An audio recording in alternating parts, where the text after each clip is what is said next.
कहिलेकाहीँ साथीहरू हामीले फेसबुक चलाउँदै गर्दा फेसबुकमा पोस्ट भएका भिडियो वा फोटोहरू चाहिँ अन्जानमै डिलिट हुन पुग्छ सानो मिस्टेकको कारणले। र डिलिट भइसकेपछि तपाईँको त्यो फोटो वा भिडियोहरू चाहिँ कहाँनिर गएर बस्छ र त्यसलाई चाहिँ कसरी रिकभर गर्न सकिन्छ, यसैको बारेमा आजको भिडियोमा विशेष जान्नेछौँ साथीहरू। तपाईँले पनि आफूले मिस्टेकले डिलिट गरेको फोटो वा भिडियोलाई चाहिँ रिकभर गर्न चाहनुहुन्छ भने सो भिडियोलाई अन्तिमसम्म हेर्नुहोला। आउनु साथीहरू आजको भिडियोको विषयवस्तुतिर लागौँ। साथीहरू भिडियोलाई सुरु गर्नुभन्दा अगाडि यहाँनिर तपाईँले भिडियोमा लाइकको आइकन देख्न सक्नुहुन्छ, यहाँ चाहिँ क्लिक गर्नुहोला र क्लिक गरिसकेपछि साथीहरू यहाँनिर साइडमा सब्सक्राइबको आइकन छ भने चाहिँ तपाईँले यसमा चाहिँ क्लिक गर्नुहोला।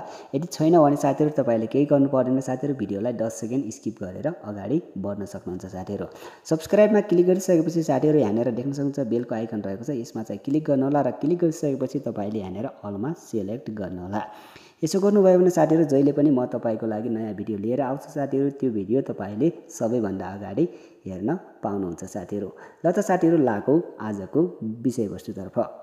तपाईँले आफ्नो मोबाइलमा रहेको फेसबुकलाई ओपन गर्नुहोला र ओपन गरिसकेपछि जस्ट आफ्नो प्रोफाइलमा आउनुहोला र प्रोफाइलमा आइसकेपछि साथीहरू तपाईँले यहाँनिर देख्न सक्नुहुन्छ साइडमा 3 डट रहेको छ, यहाँ चाहिँ क्लिक गर्नुहोला र साथीहरू यहाँ क्लिक गरिसकेपछि तपाईँले माथि देख्न सक्नुहुन्छ सेकेन्ड अप्सनमा आर्चिभ भनेको छ, यहाँ चाहिँ क्लिक गर्नुहोला र क्लिक गरिसकेपछि साथीहरू तपाईँले एका साइडमा देख्न सक्नुहुन्छ स्टोरी भनेको छ, त्यसपछि तपाईँले यहाँनिर ट्र्यास भनेको छ। जस्ट तपाईँले यहाँनिर डिलिट भएको फोटो वा तपाईँले कुनै पनि पोस्ट तपाईँको डिलिट भएको छ भने यहाँनिर त्यसलाई रिकभर गर्न चाहनुहुन्छ, जस्ट यहाँनिर तपाईँले यसमा क्लिक गर्नुहोला र क्लिक गरिसकेपछि साथीहरू तपाईँले यहाँनिर पछिल्लो 30 दिनभित्रमा जति पनि तपाईँले डिलिट गर्नुभएको फोटो वा तपाईँले डिलिट गरेको पोस्टहरू हुन्छ यहाँनिर चाहिँ सो गर्नेछ साथीहरू। तीमध्ये तपाईँले यहाँनिर कुन कुन पोस्टलाई चाहिँ तपाईँले यहाँनिर रिकभर गर्न चाहनुहुन्छ त्यसको लागि तपाईँले जस्ट यहाँनिर साइडमा 3 डट रहेको छ, यहाँ चाहिँ क्लिक गर्नुहोला र क्लिक गरिसकेपछि साथीहरू तपाईँले यहाँनिर देख्न सक्नुहुन्छ यहाँनिर रिस्टोर टु प्रोफाइल भनेको छ, जस्ट यहाँनिर क्लिक गर्नुभयो भने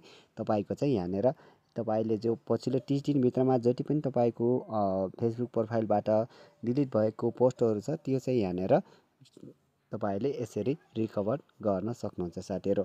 सो रिस्टोर गर्नको लागि जस्ट तपाईँले रिस्टोर टु प्रोफाइल भनेको छ, यहाँ चाहिँ क्लिक गर्नुहोला र क्लिक गरिसकेपछि जस्ट यहाँनिर रिस्टोरमा चाहिँ यसरी क्लिक गर्नुहोला। यदि गर्नुभयो भने तपाईँको यहाँनिर पछिल्लो 30 दिनभित्रमा तपाईँको जति पनि डिलिट भएको पोस्टहरू छ त्यो चाहिँ तपाईँले यहाँनिर 1 बाई 1 गरेर चाहिँ सजिलैसँग यसरी यहाँनिर रिस्टोर गर्न सक्नुहुन्छ।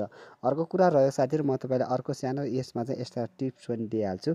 जस्ट तपाईँको यहाँनिर ब्याक गर्नुहोला र ब्याक आइसकेपछि यहाँनिर स्टोरी एक्टिभ भनेको छ, यहाँ चाहिँ तपाईँको जति पनि तपाईँले स्टोरी एड गरेको 24 घन्टापछि हराउने हुन्छ साथीहरू। त्यहाँनिर चाहिँ तपाईँले यहाँनिर जति पनि स्टोरी अहिलेसम्म फेसबुकमा पोस्ट गर्नुभएको छ यानि कि सेयर गर्नुभएको छ तपाईँको फेसबुक स्टोरीमा भने चाहिँ तपाईँले त्यो स्टोरी चाहिँ खोज्न चाहनुहुन्छ भने जस्ट यहाँनिर स्टोरी एक्टिभ भनेको छ, यहाँ चाहिँ क्लिक गर्नुहोला र क्लिक गरिसकेपछि तपाईँको यहाँनिर जति पनि तपाईँले फेसबुक स्टोरीमा चाहिँ यहाँनिर सेयर गर्नुभएको थियो त्यो सबै कुरा चाहिँ यहाँनिर तपाईँले पाउन सक्नुहुन्छ र तपाईँले यहाँनिर कहिले र कुन दिनमा चाहिँ तपाईँले स्टोरी राख्नुभएको थियो त्यो सबै कुरा चाहिँ यहाँनिर तपाईँले सजिलैसँग पाउन सक्नुहुन्छ साथीहरू।